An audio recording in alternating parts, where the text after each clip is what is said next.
Skipper, c'est quoi? C'est le magazine 100% gardien de but.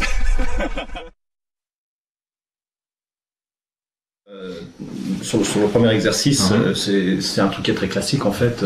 C'est de l'échauffement généralisé à base de courses et de déplacements avec quelques rotations au niveau des poignets, enfin muscles du dos, etc. Sur le cou, enfin, c'est un échauffement généralisé à base de courses. On jongle avec le ballon, donc ça fait.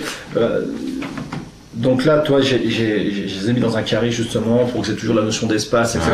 Qui commence pas à se balader, avec l'obligation de se déplacer parce que tu continues à travailler sur ton déplacement. C'est un petit travail au niveau des pieds aussi parce qu'il faut être toujours passé sous le ballon. En plus de ça, t'échauffes le haut du corps parce que comme on va faire le travail des plongeons, au niveau des épaules, tout ça. Tu as les ballons statiques au sol. Voilà. Donc et là, ils vont juste les toucher. Juste les toucher. Voilà. C'est-à-dire qu'en fait, là, c'est toujours le travail de déplacement, mais là, on est plus dans un déplacement spécifique au gardien de but où tu dois te passer en pas chassé et vers l'avant. Voilà.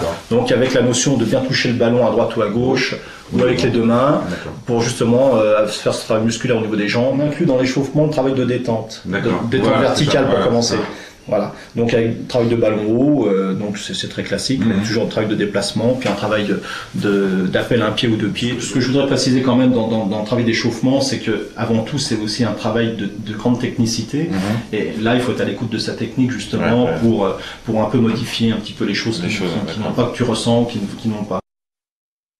Il faut bien insister là sur le fait que c'est quand même, on commence à travailler déjà au niveau technique surtout. On se rapproche du travail spécifique qu'on va faire, où on va commencer à lever les jambes et à pousser. Voilà, donc sur les ballons à mi-hauteur. Le gardien en fait prend appui, part du poteau. Part du poteau, se déplace latéralement, contourne le cône et commence à accélérer son déplacement et passer au-dessus. Et passer au-dessus. Sur le deuxième exercice, là, passer en dessous, donc tu as un travail de souplesse énorme qui est mis en jeu.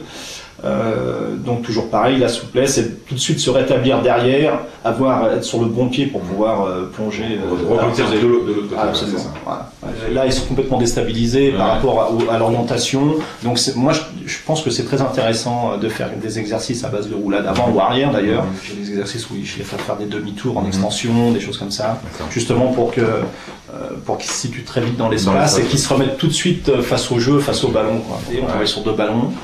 On a un départ comme le premier exercice, poteau, déplacement, contourner de cône, se mettre sur le bon pied, le bon appui pour aller sur un premier ballon en mi-hauteur, capter, se réceptionner, repartir à l'opposé pour prendre un deuxième ballon.